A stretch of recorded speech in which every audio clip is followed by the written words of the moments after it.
Spring gardening down here in Zone 9, well, it hits a little different. While the rest of the country is waiting to warm up, we're already experiencing warmer days. And when the days start warming up in springtime, you know what that means. Fast growing plants and pests.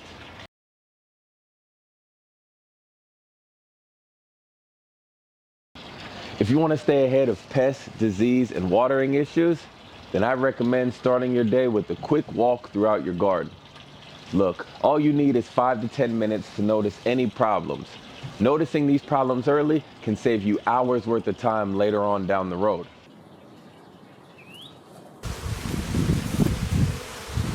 So springtime means fast growth, but springtime also means hotter days. So two of the first things I do when I come out in the garden. 1, I check to see if any seeds that I've planted have sprouted. And 2, I check to make sure none of my plants are experiencing any heat stress. If you notice any wilted leaves in the morning, that could simply be a watering issue. If you notice wilted leaves in the afternoon, but then it bounces back in the evening, well, that's just normal heat stress. When it comes to the containers, I like to check to see if they feel hot. You'll notice a lot of the containers that I have are these fabric pots. Now the fabric pots tend to dry out a little bit faster than the clay pots. And you'll also notice that all of your containers are going to dry out faster than your raised beds and your in-ground beds. What I like to do is to check the moisture level on all of my containers daily. And don't forget to fertilize your container plants. As a matter of fact, your container garden will need more fertilizer than your raised beds and your in-ground beds. Warm spring temperatures in Zone 9, well, that equals a lot of garden pests. So one thing I make sure that I do on my daily walk is to inspect for all sorts of insects, whether it be whiteflies, aphids, or caterpillars. And I make sure to pay special attention to the plants like the brassicas, the leafy greens, the tomatoes, or any of my squash or melon plants. See, those are the plants that I notice that are often affected by the pest first and the most. If I notice any aphids on the plants, I grab my hose link hose and spray them off. Then I'll come back and spray a little neem oil later in the evening. If I shake a plant and notice any white flies flying in the air, well, that means it's time for me to grab the insecticidal soap. And if I notice any holes in the leaves of my leafy greens and my brassicas, that usually means that I have caterpillar action. And that means it's time to get it with the BT. I also practice companion planting.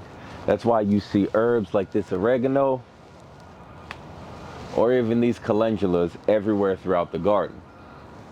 If you don't know what companion planting is, or you're looking for plants that grow well with each other, you should check out this episode right here where we talk about everything dealing with companion planting. Spring gardening also means warm soil. So I like to check the moisture level of my soil daily. I don't use any moisture meters or anything like that, just use my hand. I stick my finger in the soil. If the soil is dry past my first knuckle, then that means it's time to water. Well, I guess it's time to water this bed right here.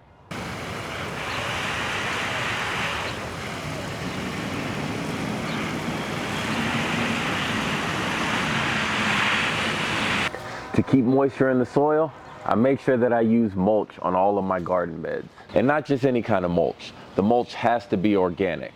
So make sure you're using wood chips, straw, hay, dried leaves, or anything like that. Mulch helps retain moisture. It helps repel weeds from growing in the soil. It also helps to warm the soil up faster in the spring and keep it cooler during those hot summer stretches. For all the information you could ever need about mulch, make sure you check out this episode right here. Now I have a question for you. What's your favorite type of mulch to use in your garden? Let me know in the comments below. And that's it.